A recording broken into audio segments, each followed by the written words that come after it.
Mga residente sa usa ka sityo sa Santa Cruz, Davao del Sur nabalot sa kahadlok human matud pa miatake ang gikaingong sigbin. Aniya ang detalye.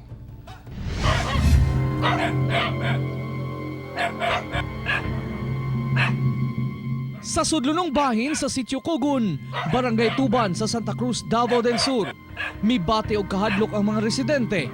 Human matud pa miatake ang sigbin sa ilang lugar. Kon ba ini tibas mawala nya mapakasalipod lang gamay nga kon mawala daw. Wala po kuan ang susubusa magbulo ang kuan lang ang ingon la gamay daw kanang pangunahan.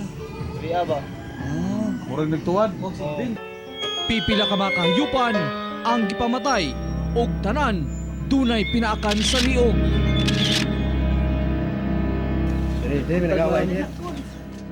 Lakip sa gitake sa sigbin, kining si General Kinsa pag-upalang mipuyo sa lugar.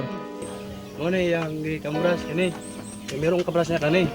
Kung nga nangawiwi naman gani niya mo ang kano. Nangawiwi ba kani o agi man niya o. Kani agi niya kani. Matulog na unta ang biktima ni adtong tungura. Diyang nangayo og tabang niyang asawa kay gipangpaak ang ilang mga itoy. Apan, siya naman hinuon ang giatake. Samad pinakan sa liog ang nahiaguman ni General human sa pagdumog sa maong mananap. Ano mo iro? Murag di to iro. Ero lang sa mo ang tan. Iro sa mong paglantaw pero tao yun siya.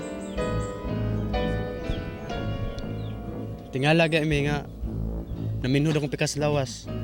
Dugang pa sa mga residente nga una ang pagpangatake, dunan sila nadungog nga tingog sa ilang lugar.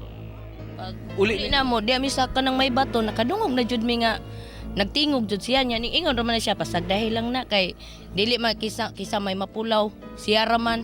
Ano na siya? Nadungog yun mong tingog. Oo, kadungog mi. Sa ang tingog lang nadungog. Ang tingog jud sa kwan jud. Wakwak. Ingon jud kwi. Wala pa'y kumpirmasyon sa otoridad ang maong insidente. Kauban si Lior Kahis sa kamera. Ako, si Rial Soroche para sa One Mindanao.